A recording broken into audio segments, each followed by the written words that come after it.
كوكو البنات، صحة فطوركم ان شاء الله تكونوا كامل بخير وصحتكم تكون لاباس. في لا فيديو تاعنا اليوم ان شاء الله راح نديروا مع بعض وصفة خبزة محشية بعجينة قطنية سحرية تجي من اروع ما يكون. تبعوا معي الفيديو من الاول لاخير باش تشوفوا المقادير وطريقة التحضير. في البداية جبت كاس تاع حليب دافي وضفت عليه ربع كاس تاع الزيت، نفس الكاس اللي كيلتو به الحليب تكيلو به الزيت. نضيف عليهم بياض تاع بيضة. وبالنسبة للصفر نحتفظ به راح نحتاجو من بعد باش ندهن به الخبزة تاعي من الفوق.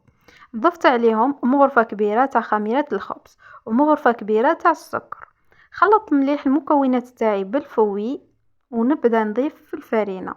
بالنسبة اللي عنده حليب بودرة يدير كاس تاع ما في بلاصة كاس الحليب اللي درتو انايا، ويضيف عليه 2 مغارف تاع حليب بودرة ويكمل باقي المكونات عادي.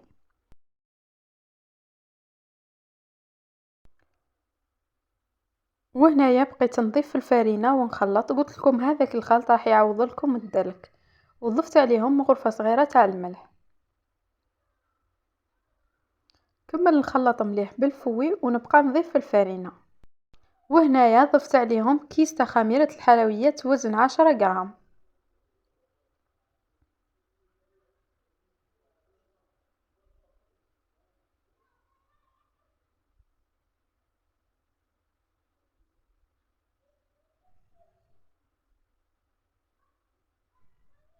وهنايا حبست الخدمة بالفوي وبديت نخدم بيدي، يعني نبقى نضيف في الفرينة ونجمع في الخليط تاعي حتى نتحصل على بات تكون طرية. نعاود لكم المكونات تاع هذه العجينة السحرية اللي تقريبا نستعملها في جميع المملحات تاوعي وتجي هايلة، يعني هذه العجينة ما نستغناش عليها.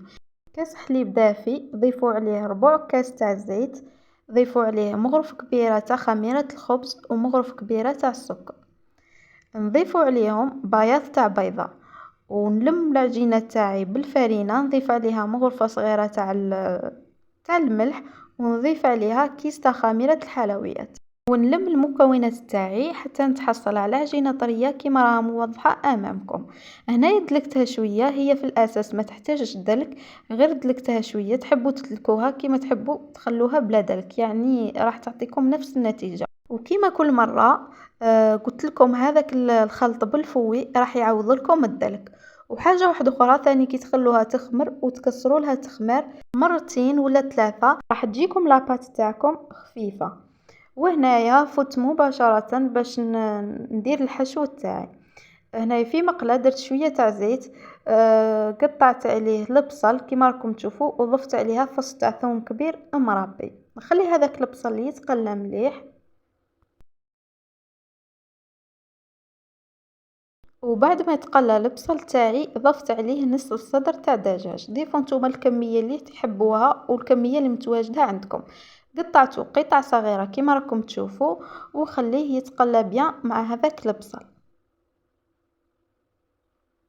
ونضيف عليه التوابل. بالنسبه للتوابل ديروا نص مغرفه الكل من ثوم بودره، الفلفل العكري والزنجبيل والكركم والملح. ملحو بطبيعه الحال، غير شويه متكثروش، دائما ديروا حساب الفرomاج في الحشو. ضفت عليهم حبه تاع بطاطا كبيره كنت قطعتها قطع صغيره وقليتها.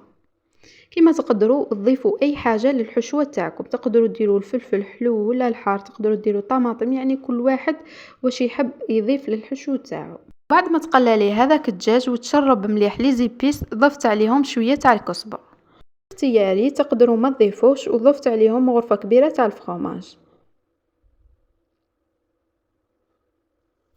ونخلط مليح حتى يذوب لي هذاك الفرomاج ونضيف عليهم شويه تاع فرomاج ربي وتكون الحشوه تاعي واجده. وكما قلت لكم تقدروا ديروا اي حاجه، تقدروا ديروا الطون، اي حاجه تحبوها نتوما في الحشوه تاعكم.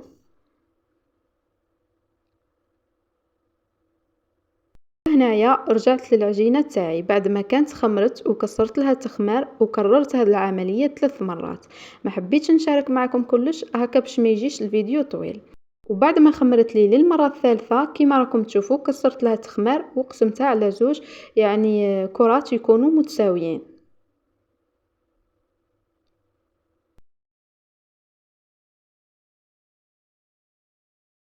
وهنايا حكمت لاباط تاعي، رشيت بلون دو طرافاي ونفتحها بالحلال على شكل يكون دائري. ماشي شرط نتقيدو يعني بالشكل الدائري، ديروا على حساب البلاطو تاعكم، الا كان كاري ديروها كاري نورمال. هنايا فتحتها انا على حساب البلاطو تاعي على شكل دائري.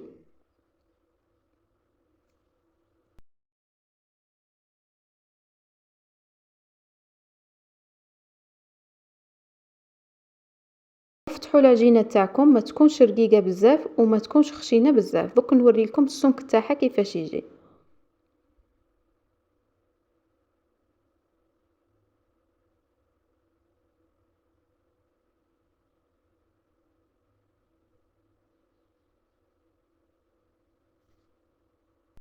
وهنايا بعد ما فتحت العجينه تاعي على شكل دائري، جبت البلاطو تاعي رشيته بالفرينه ونحط عليه هذيك العجينه.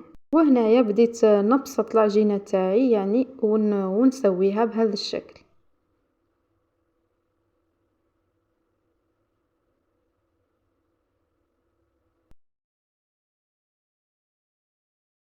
نجيب الحشوة تاعي نفرغها على العجينة ونحاول نوزعها بشكل متساوي.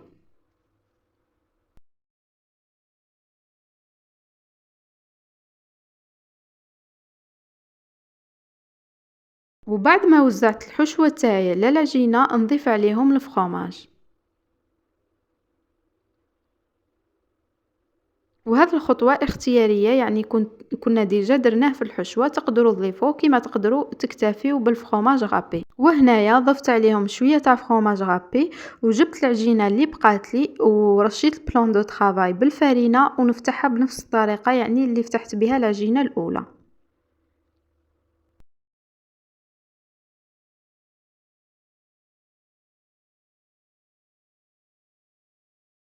وبالنسبة للسمك تاع العجينة راه موضح امامكم في لا فيديو. حطيتها بهذا الشكل على الوجه تاع العجينة الاولى، ومن بعد كان عندي شوية زوائد نحيتها بالموس عادي، ومن بعد ضغطت على الجوانب هكا باش ما تتفتحليش وشكلتها بهذه الطريقة اللي نشكلوا بها السوفلي. شكلوها باي طريقة تحبوا نتوما، ليسونسيال اضغطوا عليها باش ما يخرج لكمش الحشو. وبعد ما شكلت العجينة تاعي نحاول نقسمها في النص ونشكلها بهذه الطريقة. هذه الخطوة اختيارية، تقدروا ديروها كما تقدروا تستغناو عليها، فقط كشكل برك، وثاني باش بعد ما طيب لكم تجيكم سهلة في الكسيم وتقدروا تستغناو عليها نورمال.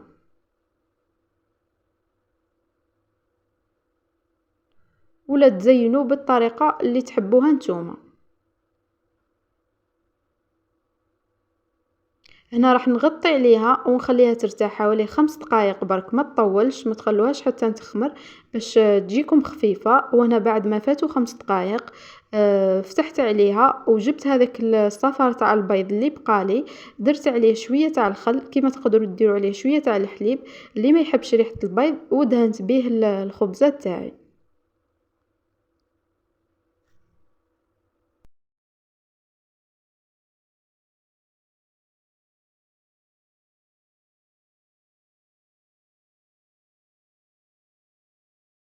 وهنايا كتزيين بسيط جبت سانوج ولا الحبة السوداء وزينت بهذه الطريقة. كيما تقدروا ديروا جلجلانية ولا تخلوها هكاك سامبل.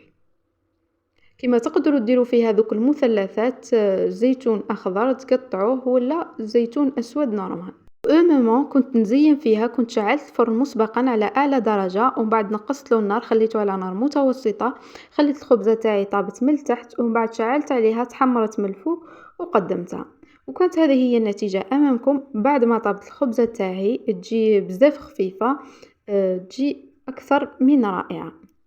ودرك نقسم الخبزة تاعي ونوري لكم كيفاش تجي خفيفة، ويعني لاباط هذه فريمون هايلة.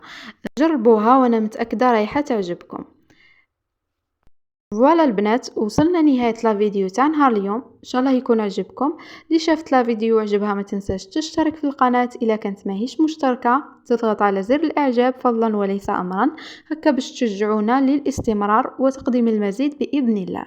ما بقى لي غير نقولكم دمتم في رعاية الله وحفظه، والى الملتقى في فيديو جديد ووصفة جديدة ان شاء الله. مع السلامة.